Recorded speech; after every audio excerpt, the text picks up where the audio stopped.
हमारे साथ में खास बातचीत करने के लिए दिल्ली सरकार में पूर्व मंत्री नरेंद्र नाथ जी हैं। सर, महिला आरक्षण बिल जो संसद में पास नहीं हो पाया, हालांकि सरकार ये कह रही है कि विपक्ष जो है वो महिलाओं को गुमराह कर रही है और महिलाओं के कभी भी हित में काम नहीं करती। जिस तरीके से उन्होंने पास होने नहीं दिया, माइनॉरिटी मिनिस्टर हैं किरण रिजिजू, उन्होंने भी कहा कि विपक्ष जो है वो हमेशा से इस तरीके का बर्ताव करती है, रवैया उनका ऐसा ही रहा है महिलाओं के प्रति। पहले मैं आपको करेक्ट कर दूं, महिला आरक्षण बिल डाउन नहीं हुआ, वो नहीं गिरा है।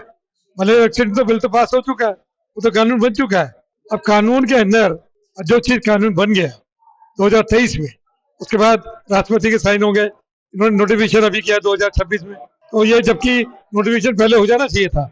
इस नोटिफिकेशन के अंदर अंडर सेक्शन 131 जो संशोधन विधि लाए, उसकी जरूरत नहीं थी।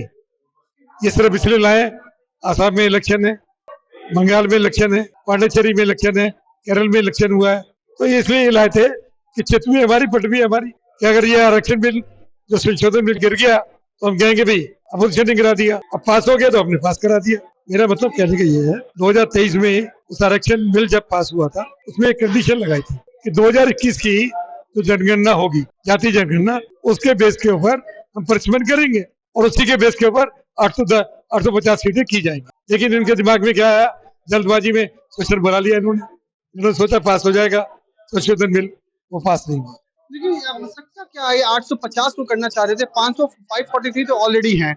उसी में आपको कहीं ना कहीं ओबीसी को भी उन्होंने दरकिनार कर दिया, माइनॉरिटी को भी उन्होंने दरकिनार कर दिया, तो हो सकता था ना कि इसी 543 में आप उनको आरक्षण दे सकते थे। हमारी भी ये डिमांड थी कि अगर आप लाते हैं तो ये लाते ना 543 सीट क्यों बढ़ा रहे हो भाई?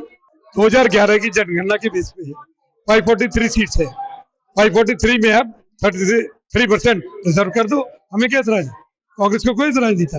ये तो लाए कि हम 850 करेंगे। क्यों करेंगे? अगर 850 करनी है तो वेट जनगणना पूरी हो जाए उसके बाद करना।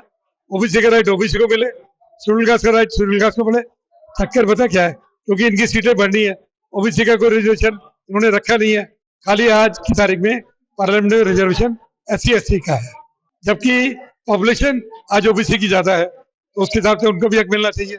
उनके हक छीनने के लिए कि उनको हक ना मिले, इसलिए ये 850 सीटें बढ़ा कर। लेकिन ये सवाल ये भी उठता है कि प्रधानमंत्री नरेंद्र मोदी ने भी संवाद दिया पूरे देश को 8:30 बजे करीब में। उन्होंने ये भी कहा कि कांग्रेस पार्टी इस तरीके की रवैया कर रही है, आज यही दर्शा है कि जिसकी वजह से वो सरकार में नहीं आ पाती। हर एक जगह पर उनको मुंह दिखाना पड़ जाता है। इस तरीके की रवैये की वजह से महिलाओं के साथ जिस तरीके से वो हनन कर रहे हैं, कैसे देखते हैं? कभी आज तक मुझे बताइए किसी प्रधानमंत्री ने देश को संबोधन किया है? क्या कोई पॉलिटिकल भाषण दिया? कभी पॉलिटिकल भाषण मोदी जी ने दिया कि पाप चढ़ेगा, महिलाओं का आरक्षण पास नहीं हुआ?